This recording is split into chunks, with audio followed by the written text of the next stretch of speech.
Rail স্টেশনে একটা রাত শুয়ে বসে আরামে কাটাতে হলে অনেকেই ভারতীয় রেলের রিটায়ারিং রুম বেছে নেন। ন্যূনতম ভাড়ায় বালিশ বিছানার নিশ্চিন্ত আরামে একটা রাত কাটিয়ে নিতে সত্যি এর জুড়ি মেলা ভার।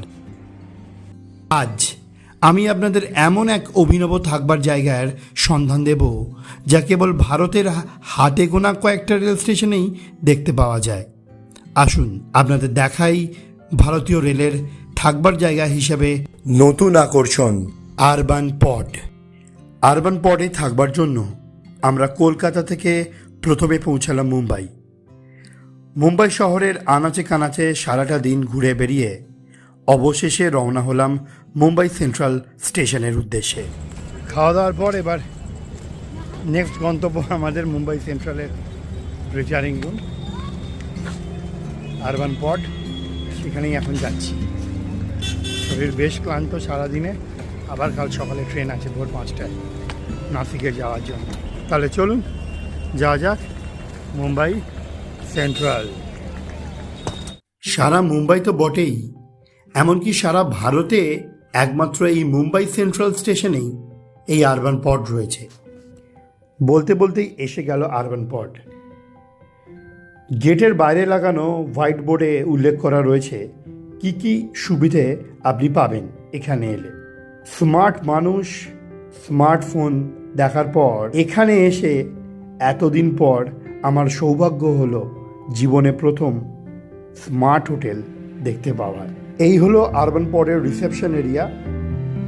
এখানে এসে প্রথমে আপনাকে চেক ইন করতে হবে। চেক ইন করার পর প্রথমেই যেটা করতে হবে, আপনার জুতো জোড়া সেটা কিন্তু খুলে ফেলতে হবে।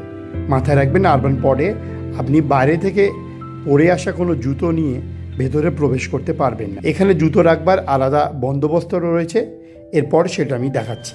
এই হলো শু র্যাক। এখানে একটা RFID কার্ড থাকবে, যেটা দিয়ে পাঞ্চ করে আপনাকে জুতো রাখতে হবে, রেখে আবার বন্ধ করতে হবে। জুতো পরে আরবান পডে ঢুকতে পারবেন না।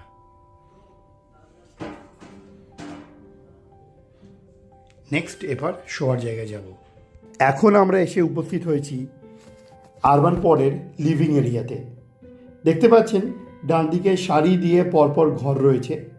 এই ঘরের ভেতরেই পডগুলি রয়েছে। এই দিকে রয়েছে লাউঞ্জ যাবার সিঁড়ি। চলুন একবার লাউঞ্জটা আপনাদের দেখিয়ে আনি। এই হলো পড। এরকমই একটা পডে আজ আমি রাত কাটাবো।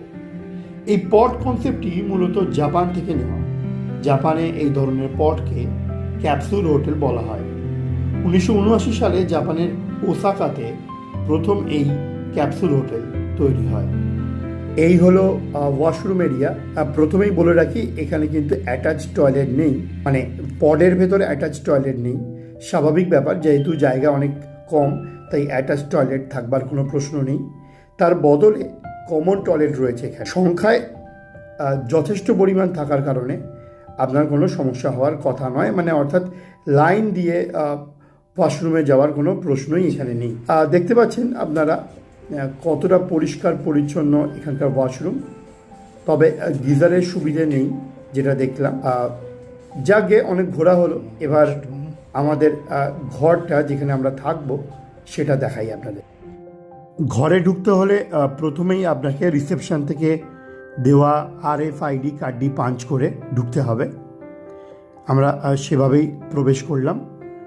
আর ঢুকেই এটা কি, ঘাবড়ে গেলেন তো? এটাই হলো পড কনসেপ্ট রুম। ঘরটা ছোট হলেও কম্প্যাক্ট। একটা কাবার্ড, ড্রেসিং আয়না, জামা কাপড় ঝুলানোর একটি হুক সবই রয়েছে। এবার শোয়ার জায়গাটি দেখুন। নিচে একটা, উপরে একটা। শোয়ার জায়গাটি অ্যাক্সেস পেতে গেলে কার্ড পাঞ্চ করতে হবে প্রথমে। কার্ড পাঞ্চের পর শাটার খুলে গেল। এই হলো আমাদের শোয়ার ঘর বা বিছানা। বুঝতেই পারছেন ঠিক কতটা অভিনব, কতটা অদ্ভুত এবং কতটা ইউনিক এই আরবান পড। মূলত 4 ধরনের পড রয়েছে এখানে। আমরা রয়েছি প্রাইভেট পডে। এছাড়া রয়েছে ক্লাসিক পড, মহিলাদের জন্য আলাদা করে ফিমেল পড এবং শারীরিক অক্ষমদের জন্য বিশেষ পড।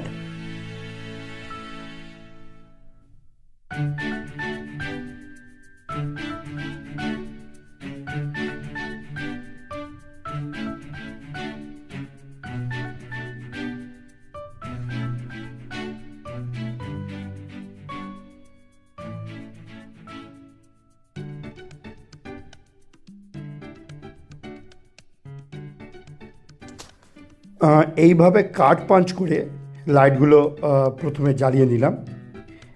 দেখতেই পাচ্ছেন একটা টাচ স্ক্রিন রয়েছে। এই টাচ স্ক্রিন প্যানেলে টাচ করে আপনি আলোর তীব্রতা কমাতে বাড়াতে পারবেন। ওপরে রয়েছে সেট টপ বক্স টিভি দেখার জন্য। টিভির শব্দ শোনার জন্য রয়েছে হেডফোন। এছাড়া রয়েছে পাখা, সেফটি লকার এবং ডিজিটাল টাইমার। ফোন চার্জ দেওয়ার সকেটও রয়েছে এখানে। তবে এখানে বলে রাখি, গোটা এরিয়াটাই সেন্ট্রালি এসি এবং ভেন্টিলেটেড হওয়ার কারণে কোনো ক্লস্ট্রোফোবিক সাফোকেশন হওয়ার চান্স নেই। আপনি নিশ্চিন্তে আরামে এখানে এলে ঘুমোতে পারবেন। এবার আসি এখানে থাকবার খরচের বিষয়। এখানে থাকতে গেলে আপনাকে আইআরসিটিসির রিটার্নিং রুমের যে ওয়েবসাইট আছে সেখানে বুকিং করে আসতে হবে। সঙ্গে কিন্তু পিএনআর নাম্বার থাকা মাস্ট, এটা মাথায় রাখবেন। পিএনআর ছাড়া এখানে কোনোভাবেই থাকতে পারবেন না।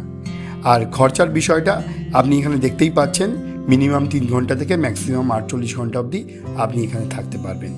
এই হলো আমাদের আরবান পড ভ্রমণের অভিজ্ঞতা। ভিডিওটি ভালো লাগলে লাইক এবং শেয়ার করবেন। কেন করবেন?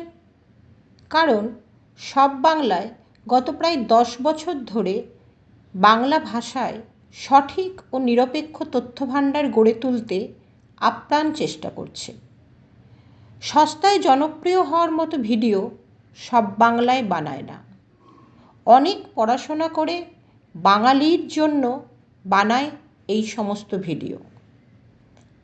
আগামী প্রজন্মের জন্য বাংলা ভাষাকে বাঁচিয়ে রাখার জন্য এই ধরনের কাজে আপনার একটি লাইক ও শেয়ার মূল্যবান। কারণ এভাবেই আমরা প্রমাণ করতে পারি সস্তার জনপ্রিয়তা নয়, বাঙালি সুস্থ সংস্কৃতির পাশে চিরকাল ছিল, আছে, থাকবে।